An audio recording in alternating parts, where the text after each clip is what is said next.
आज का यह वीडियो आपके लिए रामबाण साबित होने वाला है, क्योंकि मात्र एक वीडियो से आप परीक्षा में 8 से 10 नंबर ला सकते हैं। क्योंकि परीक्षा की जितने भी इंपॉर्टेंट क्वेश्चन होती है सारे क्वेश्चन आपको बताने वाले हैं और इसी मेथड से आपकी परीक्षा में पूछा जाएगा। जो न्यू पैटर्न पे आधारित आपका क्वेश्चन पूछा जा रहा है और आपको पता है कि क्वेश्चन की संख्या जब डबल कर दी गई है तो सबसे ज्यादा जो है आपकी प्रश्न पूछा जाएगा इससे, तो आप आसानी से बना सकते हैं। तो आइए देखते हैं सबसे पहला नंबर प्रश्न क्या करा। हाँ, इसके पहले अभी तक इसी तरह के कमाल की वीडियो पाने के लिए चैनल को सब्सक्राइब नहीं किया तो जल्दी से कर लीजिए और लाइक करके अपने दोस्तों में भी शेयर कर दीजिए, उनका भी मदद कर दीजिए। आइए देखते हैं कि सबसे पहला नंबर प्रश्न लेकर के अंतिम तक प्रश्न क्या कह रहा है। सबसे पहला नंबर प्रश्न देखिए, काफी कमाल का प्रश्न है कि यदि किसी घटना की प्रयेकता P इंटू ई हो तो उसकी पूरा घटना P नहीं की प्रयेकता क्या होती है। तो आप सभी को पता है कि 1 माइनस P इंटू ई होती है, यानी कि ऑप्शन सी नंबर आपका बिल्कुल करेक्ट उत्तर हो जाएगा।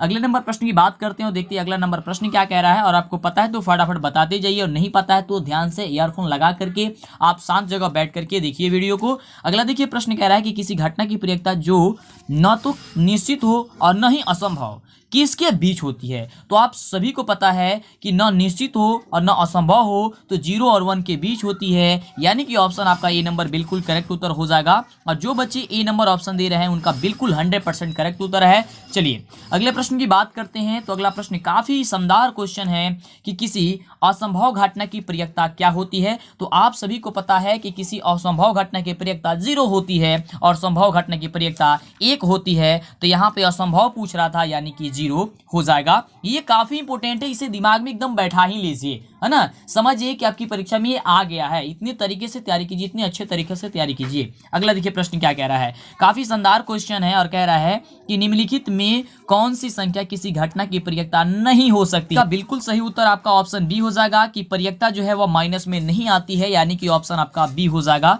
अगले नंबर प्रश्न की बात करते हैं। तो अगला देखिए प्रश्न कह रहा है, काफी कमाल का प्रश्न है और हमेशा यह क्वेश्चन पूछ ही दिया जाता है। जो आपको क्वेश्चन ये सारी बताया जा रहा है कि यदि किसी घटना ई की प्रयेकता 0.05 हो तो पी ई नहीं की प्रयेकता जो होगी वह क्या होगी। तो देखिए इसको कुछ भी करने की जरूरत नहीं है, काफी आसान क्वेश्चन है। आपको क्या करना है, 1 में से आपको घटा देना है 0.05 को। तो जब 1 में से घटाइएगा 0.05 को तो आपका आंसर क्या हो जाएगा, 0.95 आ जाएगा, यानी कि ये आपका हो जाएगा क्या चीज, ऑप्शन बी नंबर की 0.95। आपको कुछ भी नहीं करना है, 1 में से 0.05 को घटा देना। और ये तो आपको घटाव है तो घटाव तो पता ही है कि 1 में से बस 0.05 को घटा दिए हैं।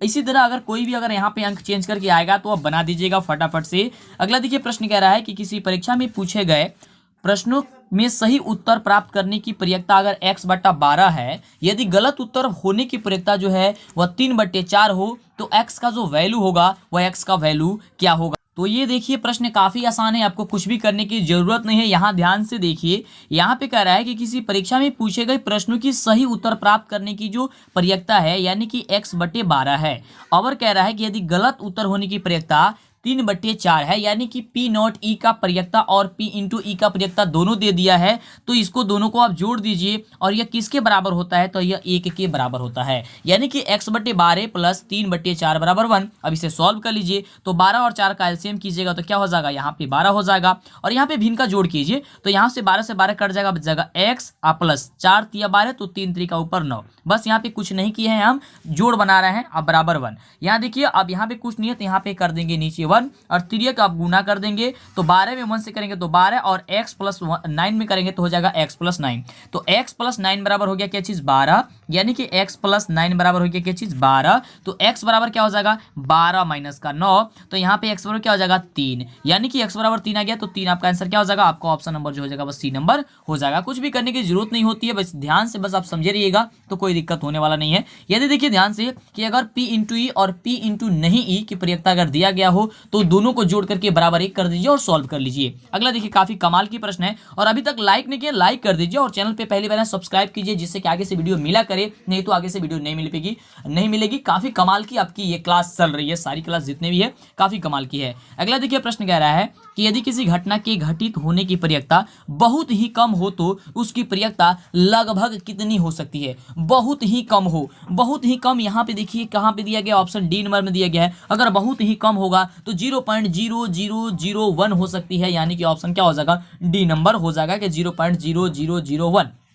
अगले प्रश्न की बात करते हैं। तो अगला देखिए काफी कमाल का प्रश्न है कि अंग्रेजी वर्णमाला के अक्षरों में से स्वर वर्ण चुनने की प्रक्रिया क्या होती है। स्वर वर्ण, तो आप सभी को पता है कि स्वरों की संख्या कितनी होती है, तो 5 होती है। तो 5 अब बट्टी जितनी संख्या होती है कुल उतना नीचे भाग दे देते हैं। तो ABCD में कितनी संख्या होती है, तो व्यंजन में अंग्रेजी वर्णमाला 26 होती है। तो यानी कि 5/26 जो आपका आंसर हो जाएगा। कटाने वाला होगा तो कटा दीजिएगा, नहीं कटाने वाला तो वही आंसर हो जाएगा। तो 5/26 कहाँ दिया गया, ऑप्शन बी नंबर में दिया गया है। देखिए प्रक्रिया निकालना काफी आसान होता है, जो भी चीज दिया गया होता है बस उतना आपको ऊपर लिख करके नीचे से बस सबको भाग दे देना होता है कुल संख्या से, है ना। अगला नंबर प्रश्न देखिए काफी कमाल का प्रश्न है कि एक पासे के एक फेंके में सम अभाज्य संख्या आने की प्रक्रिया क्या होगी, और काफी लाजवाब प्रश्न है। आप सभी को पता है कि एक पासे पर 1 से लेकर के 6 तक अंक लिखा हुआ रहता है। तो 1 से लेकर के 6 तक में कितना जो है वह सम अभाज्य संख्या, तो केवल 1 है, यानी कि केवल 2 ही हैं। तो 1/, कितना संख्या, तो 6 संख्या लिखी रहती है, यानी कि 1/6 जो होगा आपका आंसर हो जाएगा। यानी कि ऑप्शन आपका डी नंबर आपका बिल्कुल क्या हो जाएगा, उत्तर हो जाएगा। अगला देखिए प्रश्न क्या कह रहा है, काफी कमाल का प्रश्न है कि 2 पासे को एक साथ फेंकने पर उन पर आई संख्याओं का योगफल 10 होने की प्रक्रिया क्या होगी। अब देखिए 2 पासा है, उसको फेंका जा रहा है, तो 10 आने की प्रक्रिया, तो 10 कब कब आ सकता है, एक पासे पे मान लीजिए कि 4 आया है और एक पासे पे मान लीजिए 6 आया है, तभी 10 होगा। तो एक संख्या ये हो गया, ठीक है। एक पासे पे मान लीजिए 6 आ गया और दूसरे पासे पे फिर 4 आ गया, तो कितना हो गया, 10 हो गया। तो एक ये हो गया। एक मान लीजिए एक पासे पे 5 आया है और फिर दूसरे वाले भी पासा पे 5 आया है, यानी कि ये भी 10 हो गया। तो क बेर आ रहा है 10, तो 3 बार आ रहा है। तो 2 पासे को फेंका जाता है तो 36 संख्या होती है, तो 3/36 हो जाएगा। तो 3/36 हो जाएगा तो कटेगा तो कितना होगा, 1/12 हो जाएगा। तो 1/12 देखिए कहाँ पे ऑप्शन दिया गया है, तो ऑप्शन आपका सी नंबर में दिया गया है। तो आपका ऑप्शन सी नंबर जो होगा बिल्कुल करेक्ट उत्तर हो जाएगा। अगला देखिए, अगला जो प्रश्न है काफी कमाल का प्रश्न है, और प्रश्न कह रहा है कि 2 पासों को एक साथ फेंकने पर दोनों पर समान संख्या आने की प्रक्रिया जो होगी वह क्या होगी, आपको ये बताना है। तो फटाफट बताइए अगर आपको पता है तो देखिए जब 2 पासा को एक बार फेंका जाएगा, है ना, तो इसमें समान संख्या, तो समान संख्या कौन कौन हो सकती है, 1-1, 2-2, 3-3, 4-4, 5-5 और 6-6, यही ना संख्या हो सकती है, यानी कि 6 बार आ सकती है संख्या।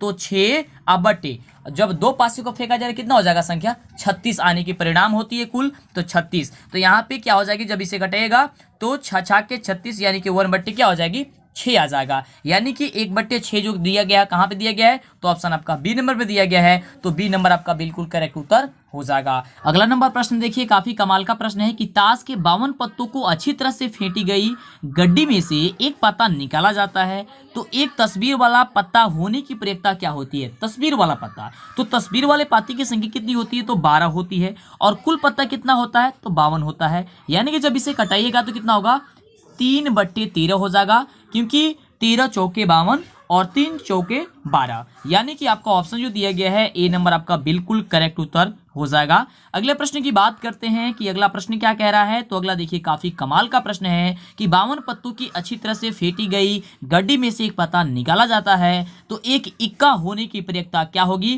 तो आप सभी को पता है कि इक्का कितनी होती है, तो इक्का कितनी होती है, 4 होती है। तो 4/52, यानी कि 4/52 जब इसे कटाइएगा तो कितना होगा, 1/13 हो जाएगा। यानी कि ऑप्शन आपका हो जाएगा क्या चीज, सी नंबर हो जाएगा। बस इतना ही ध्यान देना होता है कि ताश में कितनी संख्याएं होती हैं और क्या पूछ रहा है ना।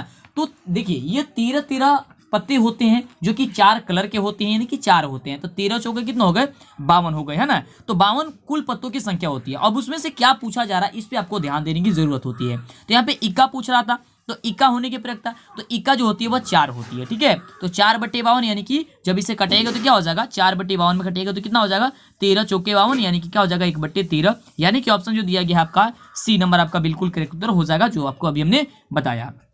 अगला देखिए, अगला जो प्रश्न कह रहा है कि एक पासे एक फेंके में, यानी कि एक बार उसे फेंका जा रहा है, तो एक अभाज्य संख्या आने की प्रक्रिया क्या होती है। अब अभाज्य संख्या जो है वह 1 से लेकर के 6 तक कितनी होती है, आप सभी को पता है, फटाफट बताइए। तो जब आप सभी को पता है कि 1 से लेकर के 6 तक लिखी गई होती है संख्या एक पासे पर, 1, 2, 3, 4, 5 और 6। यहाँ पे देखिए अभाज्य संख्या कौन है, तो एक 2 है, एक 3 है और एक 5 है, यानी कि 3 गो संख्या है। तो 3 बटे कुल संख्या, तो 3 बटे कुल संख्या कितना है, 6 गो। तो यहाँ पे 6 यानी कि क्या हो जाएगा 1/, क्या हो जाएगा 2 हो जाएगा, यानी कि ऑप्शन जो दिया गया है ऑप्शन ए नंबर आपका बिल्कुल करेक्ट उत्तर हो जाएगा। ठीक है, चलिए अगले नंबर प्रश्न की बात करते हैं। अगला देखिए काफी कमाल का प्रश्न है कि किसी घटना की प्रयोक्ता नहीं होती है। किसी घटना की प्रयोक्ता क्या होती है, यहाँ पे नहीं होती। अभी आपको बताएं कि जो माइनस वाला संख्या होगा वह नहीं होगी, यानी कि ऑप्शन क्या हो जाएगा ए नंबर हो जाएगा। अगला देखिए, अगला प्रश्न कह रहा है कि किसी घटना की प्रयोक्ता नहीं हो सकती। यहाँ पे भी देखिए ये अलग अलग आपको ऑप्शन की तरह समझाया जा रहा है जिससे कि दिक्कत न हो, क्योंकि ये बदल करके क्वेश्चन पूछा जा सकता है।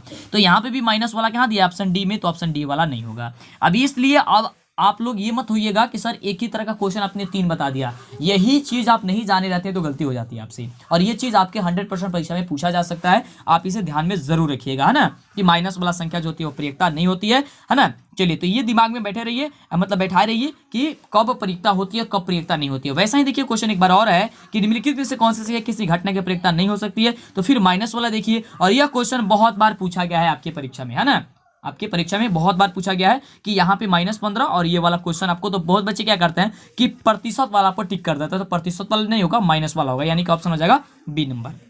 अगला देखिए, अगला अब आपको आता है सिक्का से प्रश्न आता है। पहले पासा से और ताश से ये सभी हम लोग जान गए। अब सिक्का वाला प्रश्न आता है, कह रहा है कि एक सिक्का को उछालने पर एक चीत आने की प्रयोक्ता कितनी होती है।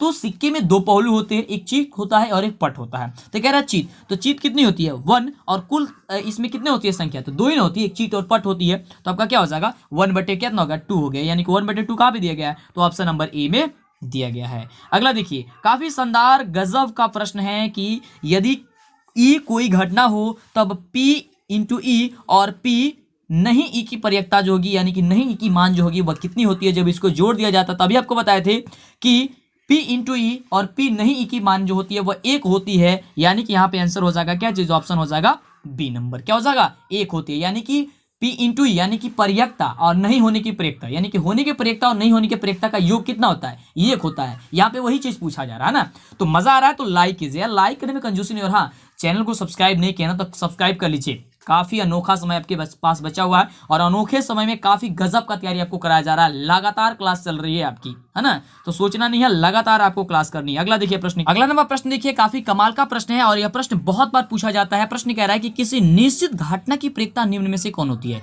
किसी निश्चित घटना की प्रयोक्ता, तो निश्चित घटना की प्रयोक्ता 1 होती है और अनिश्चित घटना की प्रयोक्ता 0 होती है। यह बात याद करके रखिएगा। इन दोनों प्रश्न में से कोई भी प्रश्न पूछा जा सकता है, निश्चित होने की या फिर अनिश्चित होने की। तो निश्चित पूछेगा तो आपका 1 हो जाएगा। अगला देखिए, अगला काफी कमाल का प्रश्न है, कह रहा है कि निम्न में से कौन सी संख्या किसी घटना की प्रयोक्ता नहीं हो सकती है। तो फिर माइनस वाला यहाँ पे क्वेश्चन जो है डबल टाइप हो गया है, यहाँ पे फिर -1.5 पे यहाँ पे दिया गया है, वो आपका हो जाएगा, यानी कि ऑप्शन बी नंबर। अगला देखिए, काफी कमाल का प्रश्न है, और कमाल का प्रश्न में देखिए प्रश्न क्या कह रहा है कि 3 सिक्कों को उछालने में अधिक से अधिक एक चीज आने की प्रयोक्ता जो होगी या पाने की प्रयोक्ता जो होगी वह क्या होगी। 3 सिक्कों को एक साथ उछाला जा रहा है, तो 3 जब सिक्कों को एक साथ उछाला जाएगा तो कितनों से परिणाम हो सकते हैं, तो उसमें परिणाम हो सकते हैं 8। ठीक है, क्योंकि 3 सिक्का है, एक सिक्का में 2 आया, फिर एक सिक्का में 2 आएगा और फिर एक सिक्का में 2, यानी कि 2 2 2 करके कितना होगा, ये तो आपका कितना हो गया 8 हो जाएगा ना, पहलू 8 होगा ना। तो 8 जब हो जाएगा पहलू, यानी कि 8 कुल परिणाम हो जाएगा। तो यहाँ पे पूछ रहा है कि अधिक से अधिक चीत आने की, तो प्रत्येक में एक चीत तो जरूर आएगा। तो प्रत्येक में जब एक चीत आ ही जाएगा तो यानी कि कुल चीत की संख्या कितनी हो जाएगी, यानी कि 4, यानी कि 4 चीत आ जाएगा जब 3 सिक्कों को एक साथ उछाला जाता है तो, और कुल परिणाम कितना हो जाएगी 8 हो जाएगा। यानी जब इसे घटाएंगे तो 1/2 होगा। तो 1/2 देखिए कहाँ पे ऑप्शन दिया गया है, तो आपका ऑप्शन नंबर बी दिया गया है, तो आपका बी नंबर आपका बिल्कुल करेक्ट उत्तर हो जाएगा। अगला देखिए क्वेश्चन, काफी कमाल का क्वेश्चन कह रहा है, और क्वेश्चन कह रहा है कि एक पासा फेंकने पर 5 आने की जो प्रयोक्ता होती है वह 5 आने की प्रयोक्ता कितनी होती है। तो आप सभी को पता है कि 5 कितना बार आएगा, एक ही बार ना आएगा, एक पासे को फेंका जा रहा है, तो इसलिए यहाँ जो उत्तर हो जाएगा वो 1/6 हो जाएगा, क्योंकि एक पासे में 6 जो होते हैं वो कुल परिणाम होते हैं, है ना। तो 1/6 कहाँ पे दिया गया, ऑप्शन बी नंबर में दिया गया है। लेकिन काफी बच्चे क्या करते हैं कि 5/6 मार देते हैं, तो 5/6 नहीं होगा। एक कह रहा है कि एक पासे में 5 आने की प्रयोक्ता, ये नहीं कि 5 बार आया है कोई संख्या ना, 5 आने की, तो 5 एक ही बार ना आता है, तो जितनी बार आएगा उतने बटा कुल परिणाम, है ना। तो यहाँ पे 5 एक बार आएगा, यानी कि 1/6 हो जाएगा आपका आंसर चलिए अगला प्रश्न देखिए क्या कह रहा है। अगला 9वां प्रश्न कह रहा है कि एक पासा फेंकने पर एक अभाज्य संख्या आने की प्रक्रिया क्या होती है। यानी कि जब एक पासा को फेंका जा रहा है तो अभाज्य संख्या आने की प्रक्रिया कितनी होती है। तो अभाज्य संख्या कितनी होती है, 3 होती है, 1 से लेकर के 6 के बीच में। तो 3/6, तो 3/6 की क्या हो जाएगा, 1/2 हो जाएगा, यानी कि 1/2 क्या हो जाएगा, ऑप्शन नंबर ए हो जाएगा। चलिए अगला देखिए, और ये लास्ट प्रश्न है क्योंकि 26 ही ऐसे प्रश्न हैं जो आपकी परीक्षा में पूछा जा सकता है। इससे बाहर गारंटी है कि नहीं पूछा जा सकता। अगर आपको इतना याद हो गया, जो मेथड आपको बताया है उसको याद है, तो समझ जाइए कि आप जो है कम से कम 8 से 10 नंबर आपका परीक्षा में आ ही जाएगा, है ना। क्योंकि इसी मेथड से बस बदल बदल के आपको पूछा जाएगा, है ना, अंक जो है चेंज कर करके पूछा जाएगा। अगला देखिए काफी ज्यादा इंपॉर्टेंट है ये क्वेश्चन, ये से दिमाग में बैठा लीजिए, डायरेक्ट आपको सीधे आपको परीक्षा में पूछा जा सकता है। और इसलिए अभी तक चैनल को सब्सक्राइब नहीं किया, हाँ कर लीजिए फटाफट से। और ऐप हमारा नहीं इंस्टॉल किया तो प्ले स्टोर पर जाकर के DLS एजुकेशन या फिर मंटू सर सर्च करेंगे, आपको ऐप मिल जाएगा। और हाँ, आप हमारे टेलीग्राम, फेसबुक, इंस्टाग्राम सबसे जुड़ जाइएगा। तो ये बात करते हैं इसका अंतिम जो क्वेश्चन है उसका आंसर क्या होगा कि यदि किसी घटना की प्रक्रिया P × E होती है तो कौन सा इसमें से सही है। तो आप सभी को पता है कि यहाँ पे जो सही ऑप्शन बी नंबर में सही है, यानी कि 0 जो है वह छोटा या बराबर है P × E से और छोटा या बराबर है 1 से, यानी कि ऑप्शन जो दिया गया है बी नंबर आपका बिल्कुल करेक्ट उत्तर हो जाएगा। इसी तरह की कमाल की वीडियो पाने के लिए आपको तो सब्सक्राइब करना ही होगा और लाइक करके शेयर कर दीजिए। फिर मिलते हैं आपसे नेक्स्ट वीडियो में। और इसकी हाँ, पहले जितना भी वीडियो ने देखे सारी वीडियो जरूर देखिएगा।